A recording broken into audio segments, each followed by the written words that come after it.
டே 12ங்க. இன்றைக்கி வந்துட்டு தமிழ் ஸ்கூல் இருக்குன்றனால காலையிலே வந்து கிளம்பியாச்சு. இன்றைக்கி தமிழ் ஸ்கூலில் பார்த்தீங்க அப்படின்னா டீச்சர்ஸ் அப்ரிஷியேஷன் வீக் இந்த வீக்கு. ஸோ அதனால் அவங்கவுங்க கிளாஸ்க்கு வந்து கிஃப்ட் கொடுக்குறது, பசங்க வந்து கார்டு கொடுக்குறது, அந்த மாதிரி ஒர்க்கெல்லாம் இன்றைக்கி போகும். ஸோ ஒரு மாதிரி அது எப்படி சொல்கிறது, கொஞ்சம் எமோஷ்னலாக இருக்கும் பசங்க வந்து கார்டு நம்ம கொண்டு வந்து கொடுக்கும்போது. என்னோடய பசங்களும் எனக்கு நிறைய கார்ட்ஸ் கொண்டு வந்து கொடுத்தாங்க. நான் நெக்ஸ்ட் வீடியோவில் அதை வந்து ஷேர் பண்ணுறேன். இன்றைக்கி வந்துட்டு வீடியோ எடுக்கலாமா வேணாமா அப்படின்ற ஒரு மனநிலைமையிலே போயிட்டுருந்தேன். ஸோ அதனால் காலையில் நான் எதுவும் வீடியோ எடுக்கல. தமிழ் ஸ்கூல்லேருந்து வந்துட்டு லஞ்சு சாப்பிடும்போது தான் எடுத்தேன். லஞ்சு சாப்பிடும்போதும் குட்டி குட்டி கிளிப்பிங்ஸ் எடுத்திருந்தேன். அது வேறு ஃபோனில் இருந்ததுனால இதில் என்னால் ஆட் பண்ண முடியல. பட் எனிவே ஓகே தான் அப்படின்னு சொல்லிட்டு அதுக்கப்புறம் இருந்த வேலைகள் எல்லாத்தையுமே அப்படியே கொஞ்சம் கொஞ்சமாக ஷூட் பண்ணிகிட்டு இருந்தேன். இந்த பூ வந்துட்டு போன வாரம் வாங்கினது.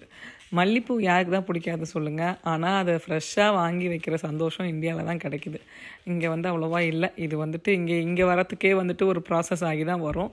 அதை நம்ம ஸ்டோர் பண்ணி வைக்கும்போதும் பார்த்திங்கன்னா அந்த ஒரு ரியல் கலர் இருக்கவே இருக்காது.